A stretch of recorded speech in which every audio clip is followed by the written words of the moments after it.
This is our Chevy HHR SS, and today I'm going to take you on a full detailed tour of the car and show you all the unique, odd things about it. But stick around till the end. We will share the story of how we bought this car.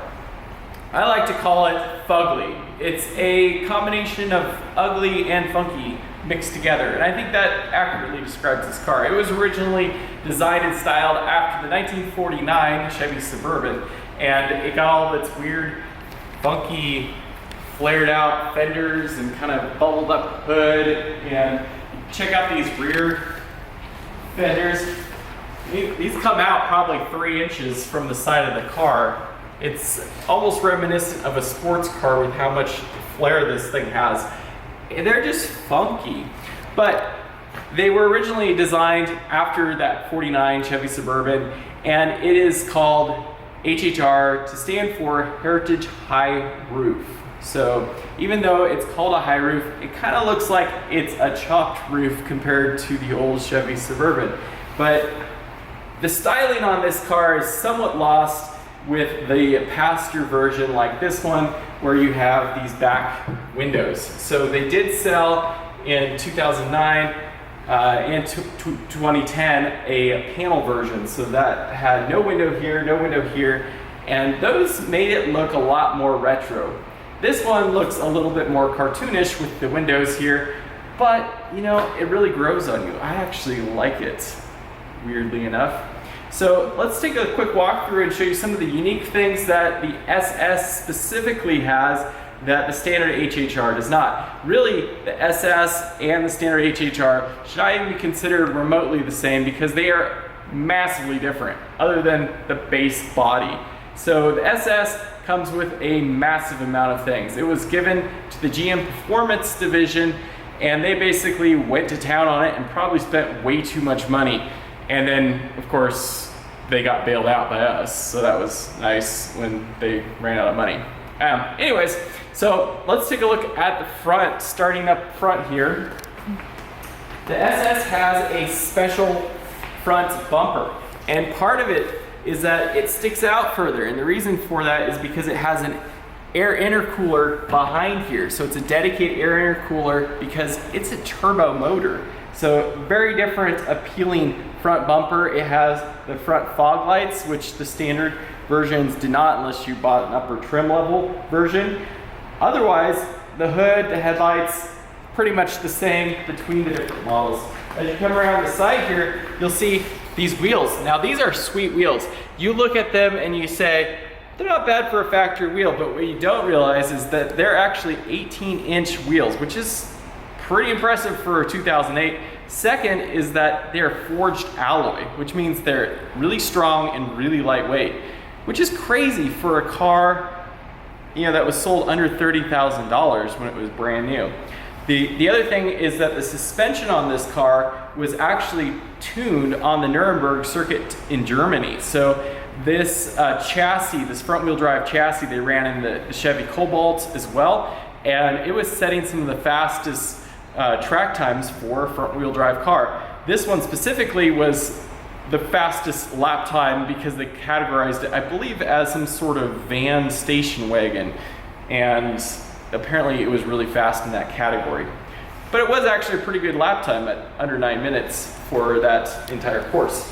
As we come around the side here, you'll see that there is this huge side flare step out thing, which is a really cool piece. It adds a lot of character to the car. The standard car doesn't have any of it. So basically the body ends right here at the bottom of the door, which realistically, when you compare the two, it looks very unfinished. This car also has the tinted rear windows. The other unusual thing with SS is that some of them have sunroof and some don't. This one does, which is a really nice feature. I love driving with the window open. As we come around to the back here, you'll see this little diffuser at the top for this little wind flare, and so that's a SS special feature. The back bumper is a separate, different bumper. You can see it's pretty aggressively styled. It's got quite a huge cutout here. It's got a large cutout for the exhaust. Now, once again, this is something that's really surprising with this car because the exhaust on it is really good. It not only sounds good, but it's actually a really high quality exhaust. It's fully stainless steel, so if you crawl underneath one of these things, it's not gonna be all rusted out, which is a really cool thing for a car at this price point. They definitely overspent their budget. So as you walk around, you can see all these funky, you know, Chevy features, these rear taillights, all standard on all the HHRs. I actually love them. I think they're just really, there's a lot of character to it. And you can see it's actually molded into the steel. This isn't plastic here, this is metal. And they did all of this stamped into here, which is pretty cool. And as you walk around the side, obviously this side is the exact same as the other side. So let's go ahead and pop the hood and see what's underneath there. First thing you notice when you pop the hood is this badge, GM Performance Division. So this is their high performance version of the HHR. So this is the same division that develops the Corvette and their other production high performance version of vehicles. So the first thing you see when you're down here is, if you look at the bumper, this is the air intercooler that you saw in the bumper. This is why the bumper is kind of pushed out more than the standard one. And then you see this nice little engine. So this is a really special power plant.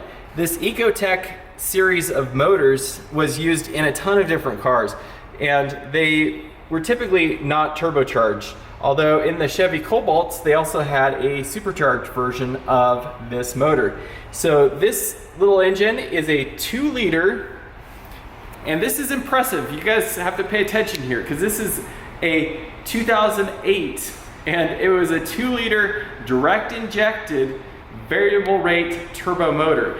And that's a lot of fancy stuff, but realistically, even today, you know, 12 years later, this motor is really a viable power plant in performance to anything that's modern coming out right now. Not only in performance as far as horsepower, but also fuel economy is exceptional in this little chassis. So this car, what makes it so special is not just the numbers on it, because it has good numbers, it's how it all works together. So this car from the factory, and this one is completely not tuned, not touched, it's all original, but from the factory had 260 horsepower, 260 foot-pounds of torque.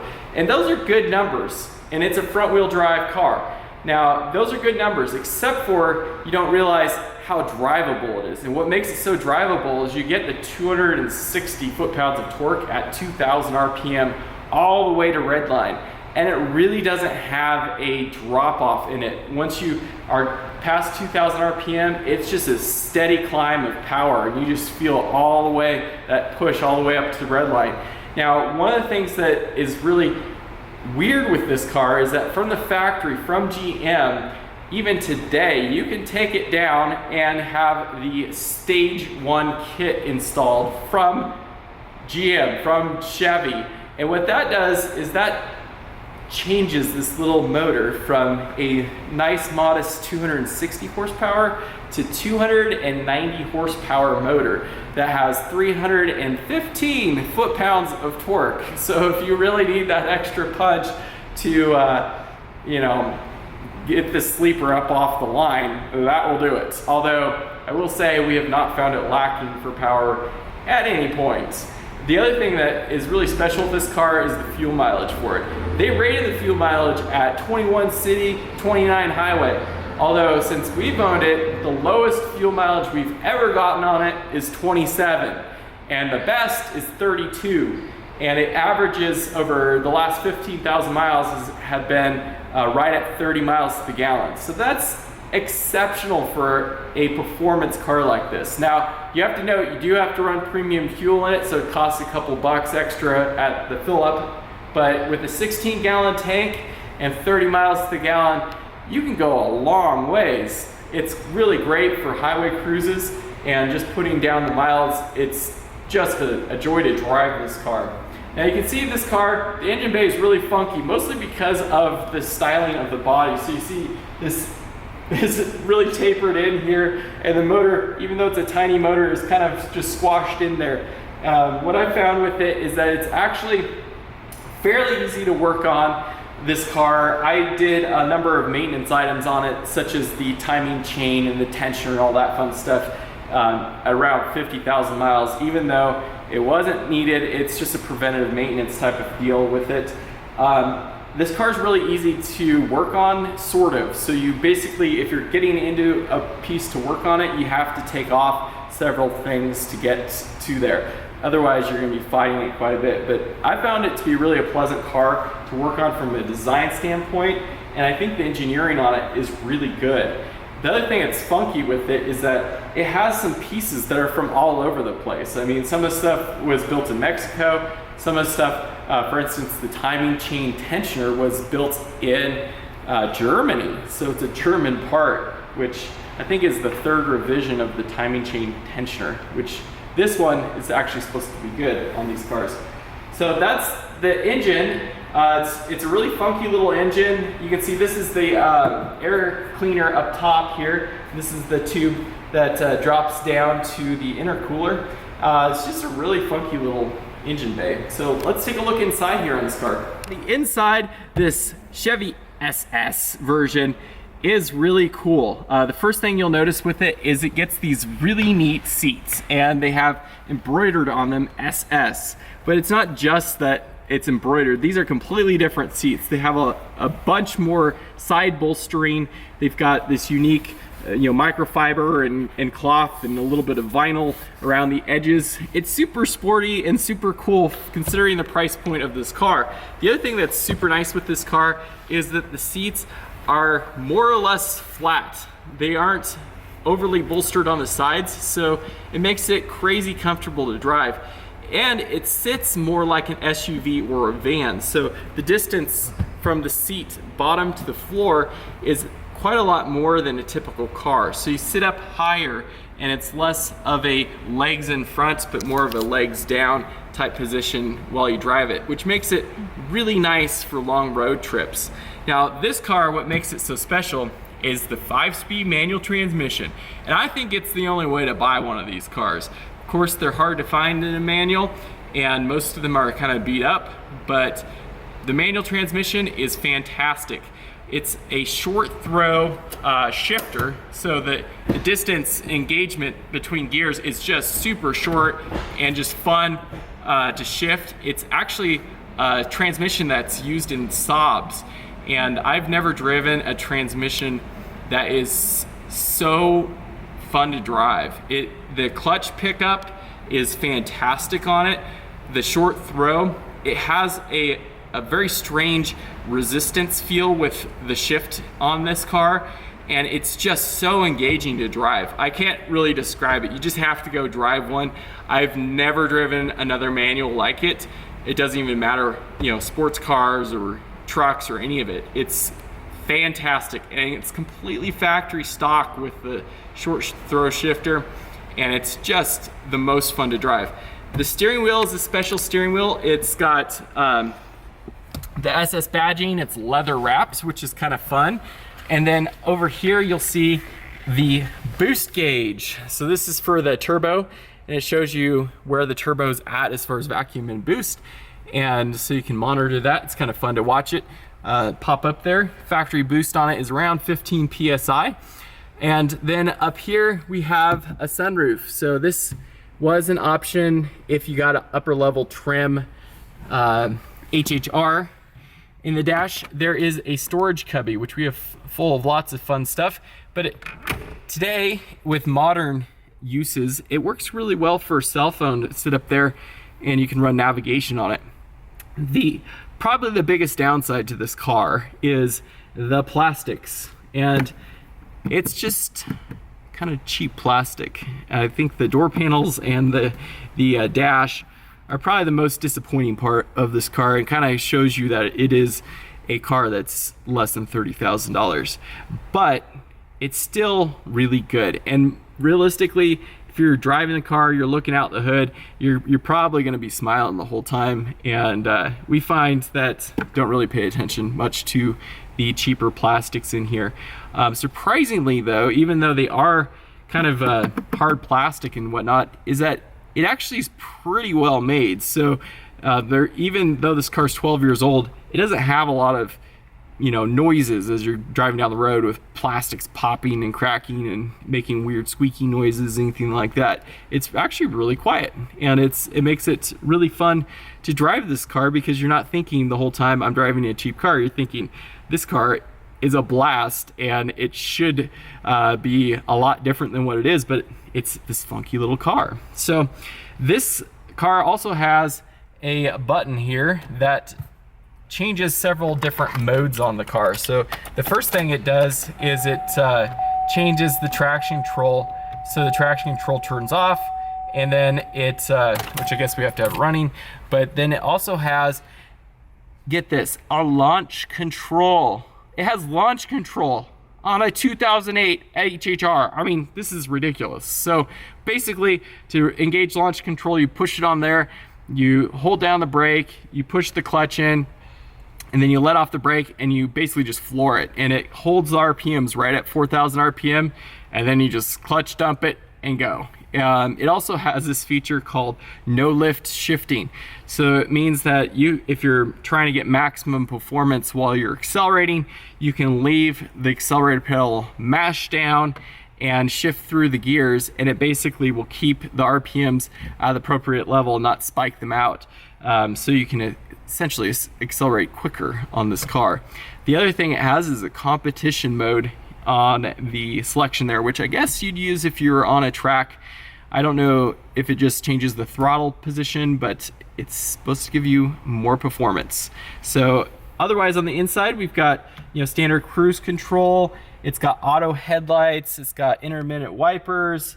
It has a really nice radio. It's actually surprisingly nice. I'm not a huge car audio guy, but for a factory radio, especially for a 12-year-old car, it's really good. It even has a subwoofer in the back, so it's surprisingly good. It's good. It's surprising. So the coolest feature with this car is it has an auxiliary input for the stereo.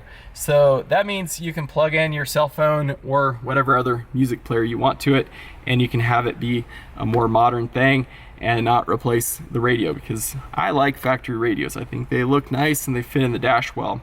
Otherwise, it has a charge port down here. It has air conditioning. It's got the climate control stuff, the fan speed.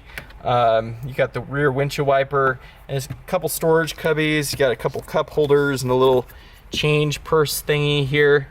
And that's about it for the inside.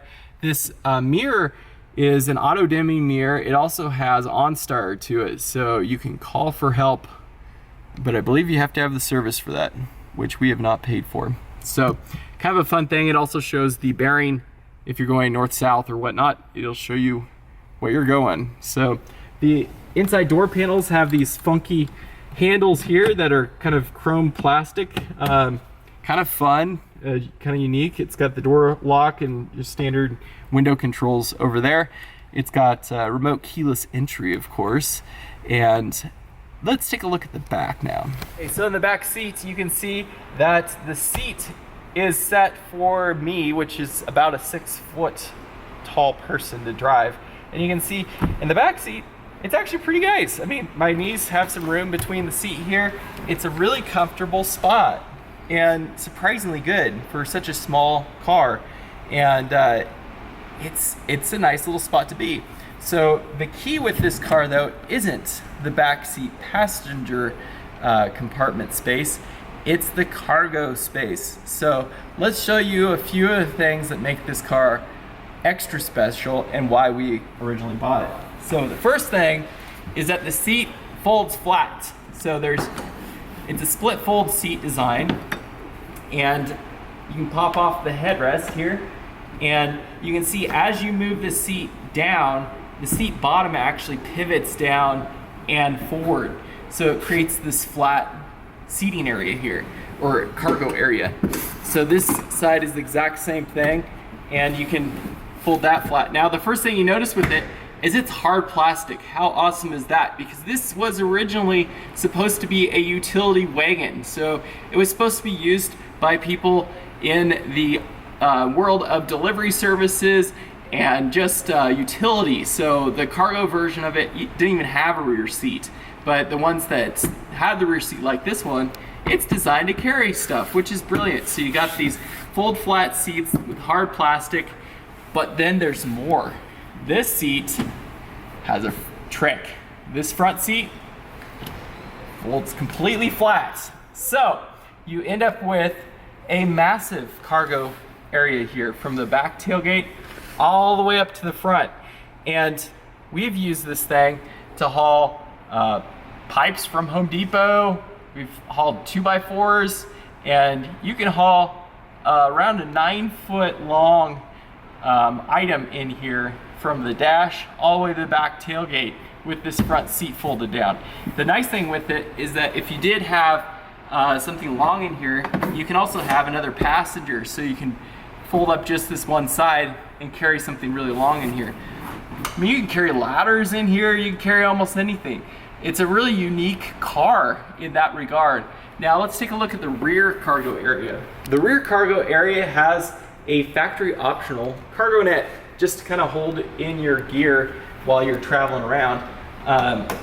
It unsnaps here, and then there's these little clips that you can attach stuff to. So you've got these little guys here. It's got a back carpet cover here. You take that out, you can see underneath here is more storage and also access to the spare tires. So this little guy spins off, and you have the battery in the back, probably mostly because the engine compartment with the funky front end nose design really doesn't allow for the battery to be up front, but it also helps with weight distribution.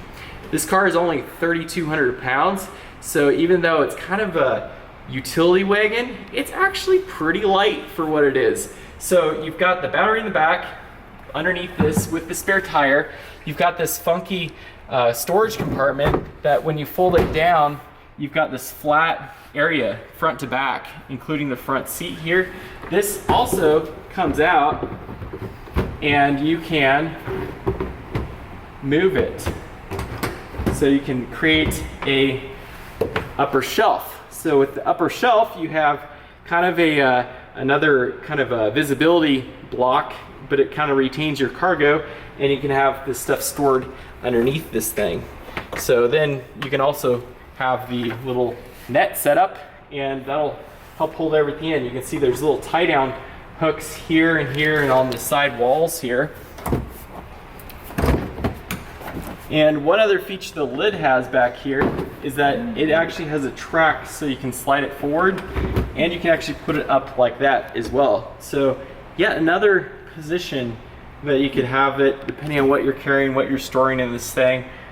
It is such a funky little cargo wagon. The other storage cubbies is right here.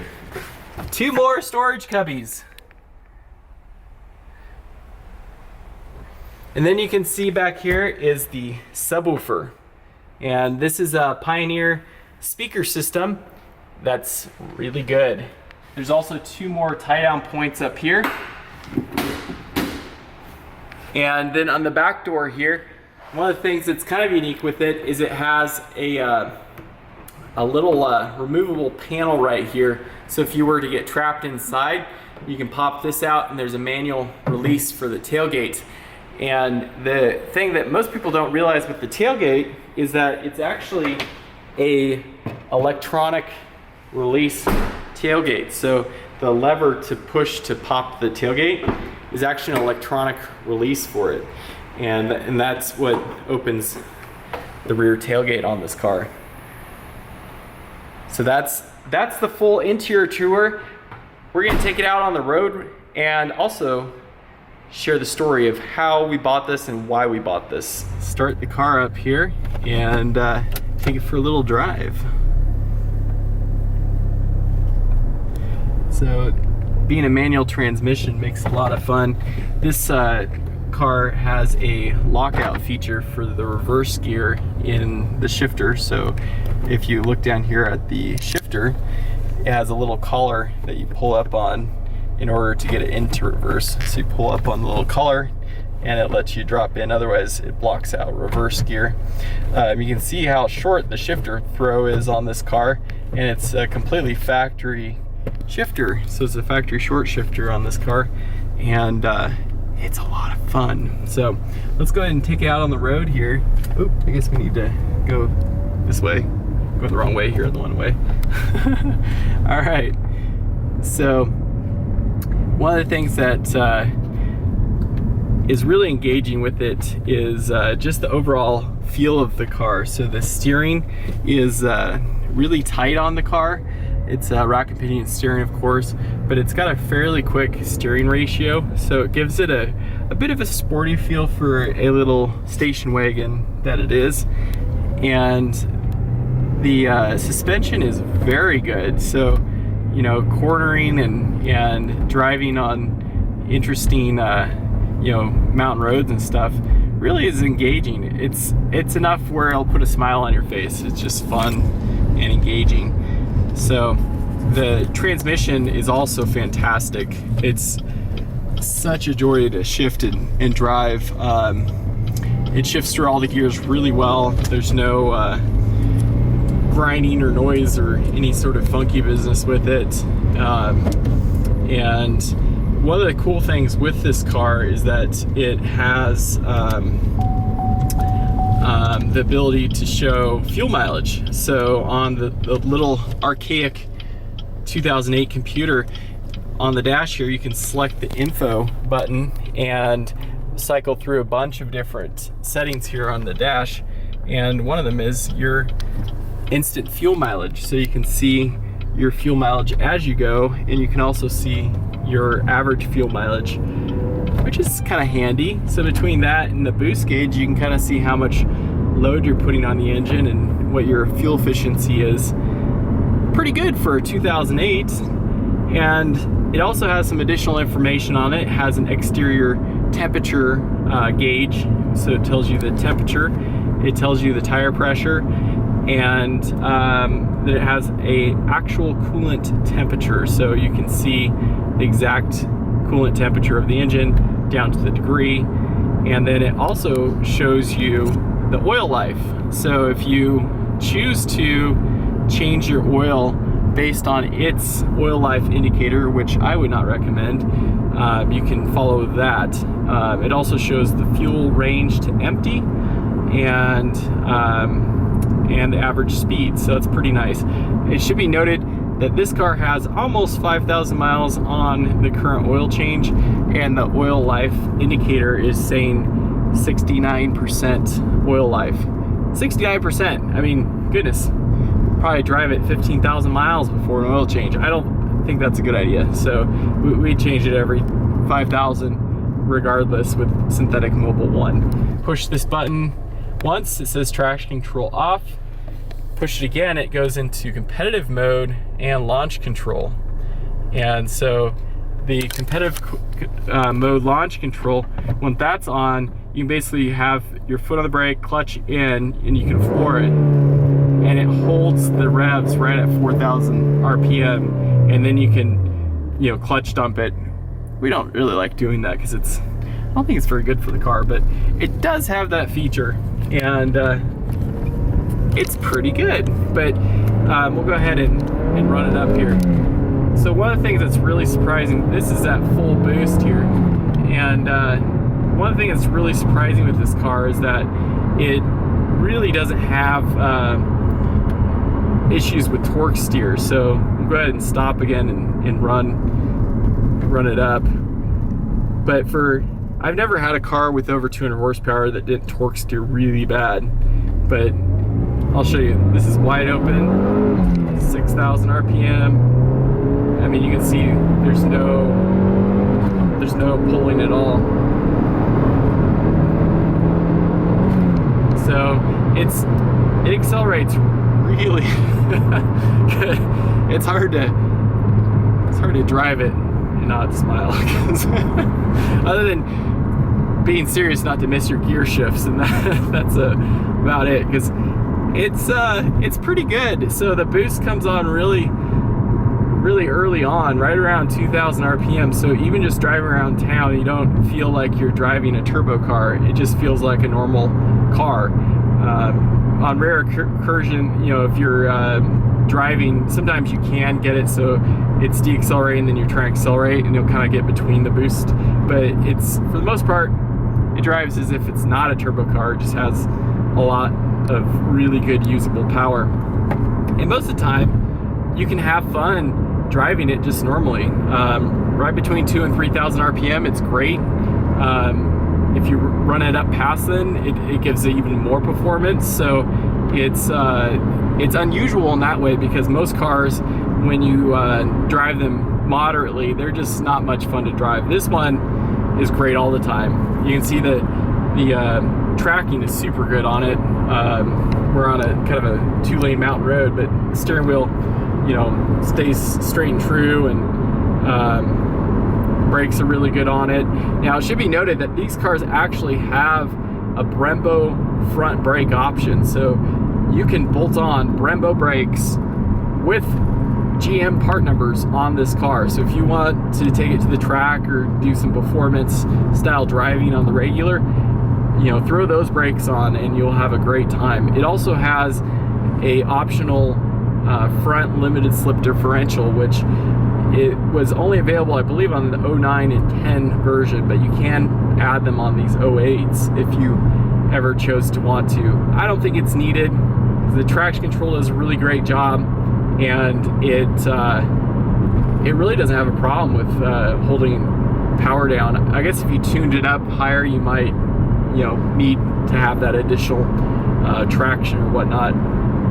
But it's really good, and it's pretty quiet, you know, for a kind of a economy style little wagon. It's surprisingly quiet. The first time I drove one, I was really surprised by it. It was not what I was expecting, and I typically stay away from Chevys. We own a lot of Toyota, you know, import type stuff, and I like the quality that they have. But this car is really good. The drivetrain is fantastic. I mean, it's really good. It's on par with anything that's out on the market today, and it's just fun. It's fun. This car is really fun. We really like it. I think it's kind of like having your cake and eating it too, because you basically have a utility wagon that drives like a sporty car. I mean, and it's a sleeper, so it's kind of the best of all worlds. And it's economy, so you get fuel mileage, utility, and fun.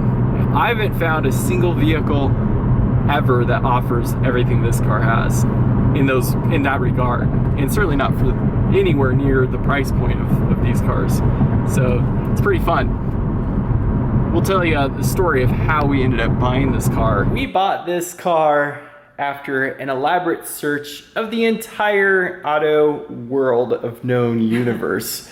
And the idea was to meet the criteria of several different things. One is really wanted a manual transmission. Two, we wanted it to get good fuel efficiency, because we already have trucks, and we wanted something that'd be good on the highway and that wouldn't cost a ton to drive. So good fuel efficiency, manual transmission, and it was a good utility vehicle, so it could have enough room to carry our mountain bikes and any sort of gear we're working on, if we're working on house projects or anything along those lines. And we searched for everything. We looked at literally everything from BMWs, Mercedes, a Toyota Prius, minivans, everything, yes. Anything. We did. And then I came across the HHR. I remembered this car because back in 2010, I had taken a road trip from Oregon to Arizona to work on some project on a property I had bought, and I had rented one, not purposefully, it's just what they had, and ended up packing it full of gear to drive down there. And I remember it was a good road car, and it got 30 miles to the gallon. Of course, it was a base model car, not exciting, and I thought, well, maybe we should check them out. And then I found they made an SS version of this car, and I couldn't believe it. So I went and I figured, well, it's a Chevy. I don't really trust Chevy quality for the most part. I'm gonna go test drive one. So I found a high mileage HHR SS with a manual that was in town that had over 150,000 miles on it. It had been used hard. It was not baby whatsoever, parked outside. The guy who drove it drove the crap out of it. And I figured if it drove good and it was solid, then they're probably a pretty good car. So I drove it and I was blown away by it. Not only was the transmission great, drivetrain was exceptional. There was nothing that was made it evident it had 150,000 miles on it. I would guess it would have been less than 100,000. The body, interior was all beat up, but from a drivetrain perspective, it was excellent. So I think Faith, you were down in Arizona, right? I was in Arizona. Yeah, so I was up in Oregon and I called Faith and I said, you should go find one, for sale and go drive one. And I said, no, they're ugly. I said, okay, you can't see what they look like when you're driving it. Just go drive one. So we did. I found one in Arizona that was a potential for us to buy, but it had some modifications on it that we decided we didn't want to have.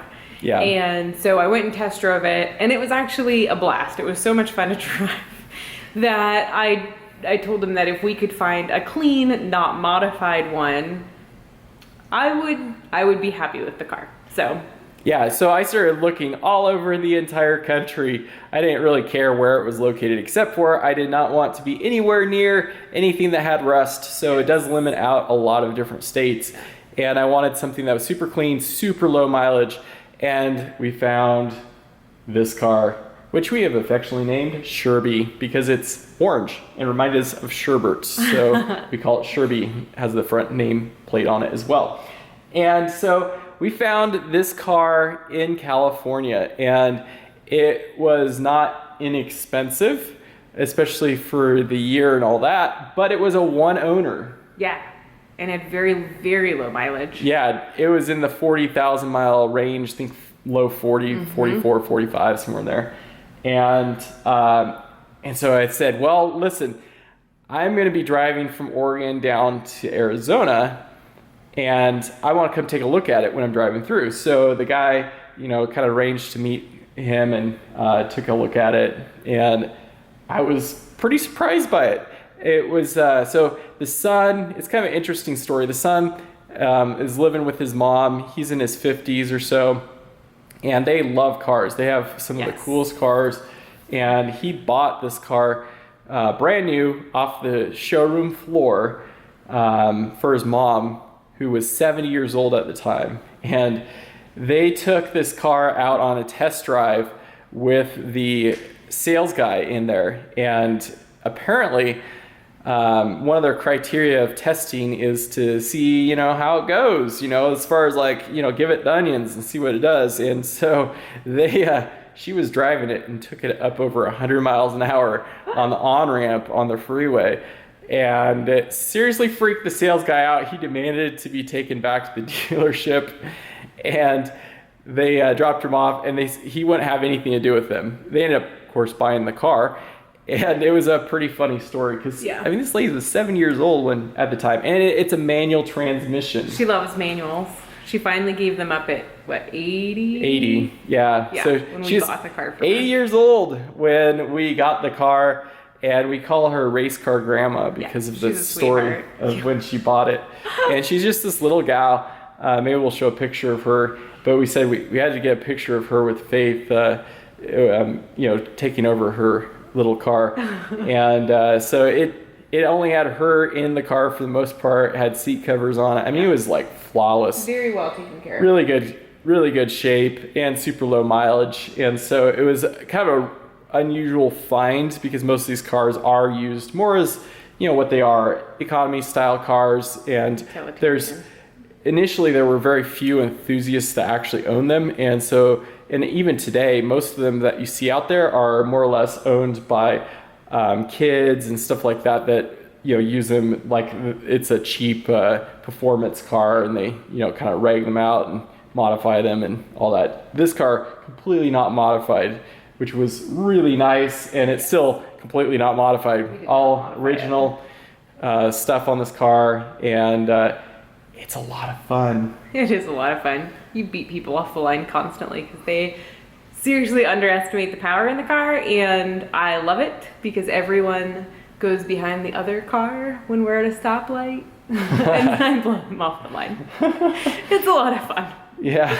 and you get great fuel mileage. We averaged 30 miles to the gallon. The lowest was 27, highest was 32, and we'll show a picture of it with the mountain bikes in there. And we've used it for house projects and all sorts of stuff. It fits everything. Such a great utility wagon. A lot of times we'll use it instead of the pickup truck just because it's enclosed and it's great for security. Fuel economy is phenomenal. Yeah, so not only does it have the space, but it has the fuel economy and it's fun. So it's just such a weird combination car. We had a Jaguar F-Type sports car, and it was super cool. It was actually very similar color to this one, an orange color.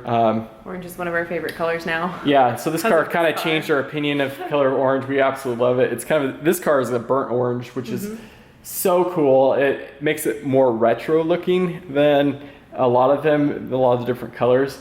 And anyways, this car, we end up using a lot more even than the F-Type, even for just fun driving, because you can use it for a lot of stuff, hauling groceries or anything. So you basically have kind of a weird sleeper car that kind of has performance to it with fuel economy. It's just a really weird combination. Yeah, and it's a fun car. Originally I thought it was kind of ugly, but I actually really like it now. I love how it looks. I think it's super cool. It's super unique. It's definitely different. So hard to find unique cars. Most all of them look the same as everyone else. And this one is super unique in all the stuff. So I love weird oddball stuff that no one else is into. And I like stuff that's just fun and one-off. And this one was definitely that. They only produced it for a handful of years, I think 2008 till 2010. And so there's not a lot of them out there, certainly not a lot of clean ones, and they're just funky and fun. Yeah. I don't think there's still another car that's new that does everything this car does. That's true. So we've had a lot of fun with it. And now Faith likes it. I do. I actually like it a lot. I enjoy driving it. It's very comfortable. Everything fits, and it goes really fast. Yeah. All of the requirements I enjoy. Yeah. It's crazy. This car has a top speed of 155 miles an hour. I've not gone that fast in it. Yeah, we haven't gone 155, but that's crazy. I mean, even the Mustang GT doesn't go over 160. It's 159. So, I mean, it's so funny. I mean, what a weird car that can go really fast, acceleration and top speed and all that stuff. And it's just weird, and it's retro, and it's so weird, but we like it. We do. Hope you enjoy this video. If you have any comments, feel free to post them below. Otherwise, hit the like button and subscribe. We'll keep you posted on other cool stuff we're doing. Thanks for watching. Thank you.